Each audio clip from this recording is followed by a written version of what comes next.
कौन बनेगा नेता। नगर निगम के चुनाव पास आने वाले थे। पूरे कानपुर शहर में टिकट को लेकर मारामारी शुरू थी, लेकिन सबसे ज्यादा चर्चा में वार्ड नंबर 40 की सीट थी। वो इसलिए क्योंकि इस बार वहां की सीट महिला के लिए आरक्षित थी। अब सवाल ये था कि चुनाव लड़ेगा कौन। इससे पहले ठाकुर साहब वहां से पार्षद थे और इस बार उन्होंने अपनी पत्नी सीमा ठाकुर को टिकट दिलवाई और ठाकुर साहब की शान के कारण सीमा जी ने 20,000 वोटों से चुनाव जीत लिया। अरे बधाई हो सीमा भाभी, अब तो आप वार्ड की पार्षद बन गई हैं। अब तो हमारे काम आप ही करवाएंगी। अरे ये तो सिर्फ नाम की पार्षद बनी है, वो तो महिला सीट आ गई, वरना पार्षद तो मुझे ही बनना था। अब भले ही चेहरा इसका होगा, लेकिन पावर तो मेरी ही होगी। अरे वाह भाई साहब, क्या दिमाग लगाया है आपने भी। आइए आप लोग, खाना लगा दिया है सबके लिए। सीमा जी पार्षद बन चुकी थीं, फिर भी उनकी एक ना चलती। सारे काम ठाकुर साहब खुद ही संभाल लेते और जहां जरूरत पड़ती वहां सीमा जी का अंगूठा लगवा लेते। सीमा जी ज्यादा पढ़ी लिखी भी नहीं थी। एक दिन ठाकुर साहब और सीमा एक प्रोग्राम में जाते हैं। अरे ठाकुर साहब, आप आ गए। ओहो, पार्षद मैडम भी आ गई हैं। स्वागत है आप दोनों का। लगता है हमारे पार्षद फंड का सही इस्तेमाल हो रहा है। चलिए अब उद्घाटन करते हैं। ये लीजिए ठाकुर साहब कैची, आप ही सबसे पहले प्रवेश कीजिए। सब लोग आगे निकल जाते हैं और सीमा जी पार्षद होने के बावजूद भी पीछे खड़ी रह जाती हैं। वो देखती हैं कि वेलकम बोर्ड पर उनका नाम है, लेकिन महिला होने के कारण कोई उनका सम्मान नहीं कर रहा। अगले दिन एक आदमी उनके घर आता है। अरे ठाकुर साहब नमस्कार। कल ना हम नोटिस किए कि हमारा घर तो अवैध है और नगर निगम वाले उसे तोड़ने आ रहे हैं। अरे कुछ कीजिए ना ठाकुर साहब। देखो भाई, मैं तो ज्यादा कुछ कर नहीं सकता, पर अगर तुम सबकी जेब गर्म कर दो तो कुछ हो सकता है। कुल मिलाकर 4 लाख लगेंगे। अरे 4 लाख ठाकुर साहब? अरे भाई, मैं अपने लिए नहीं मांग रहा हूँ।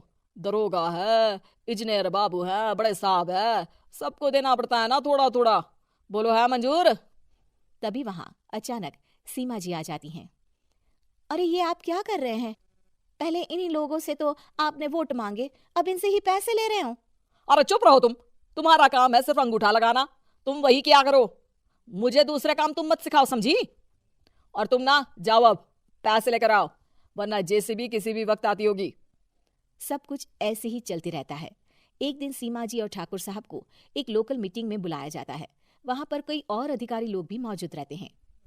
अब मैं चाहूंगा कि ठाकुर साहब हमारे बीच 2 शब्द कहें। मेरे प्यारे भाइयों और बहनों, आज मेरा सौभाग्य है कि मैं आप सबकी सेवा दिन रात कर पा रहा हूँ। आपने मेरी पत्नी को भारी मतों से जिताया है, इसलिए मैं आप सभी का शुक्रगुजार हूँ। मैं आप सबसे वादा करता हूँ कि हमेशा की तरह हमारे वार्ड में किसी को कोई तकलीफ नहीं आने दूंगा। सभी लोग तालियां बजाने लगते हैं। अब मैं माननीय पार्षद मैडम को स्टेज पे बुलाना चाहूंगा। अपने नाम को बुलाया सुनकर सीमा जी एकदम चौंक जाती है। उन्हें बिल्कुल उम्मीद नहीं थी कि इतनी बड़ी जगह उन्हें मंच पर बुलाया जाएगा। जैसे तैसे वो मंच पर चढ़ती हैं। ऊपर जाते ही सीमा जी को सारी पुरानी बातें याद आ जाती हैं कि किस तरह उनके पति उन्हें कभी भी आगे बढ़ने नहीं देते और उनके नाम से गलत काम करते हैं। वो बोलने लगती हैं, मैं आपके वार्ड की पार्षद सीमा हूँ।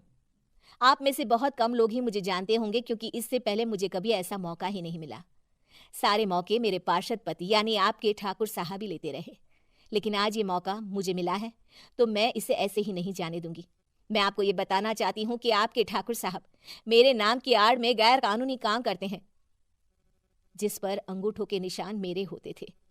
इसीलिए मैं अपनी गलती मानती हूँ और आज अपने पद से इस्तीफा देती हूँ, ताकि आगे से कोई गलत काम ना हो पाए।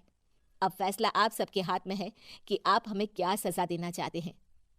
सीमा जी की बातें सुनकर ठाकुर साहब के चेहरे का रंग उड़ जाता है और वो शर्म से मुंह नीचा करके वहां से चले जाते हैं और पद से इस्तीफा देकर ही सही सीमा जी अपने आप में आत्मविश्वास महसूस करती हैं।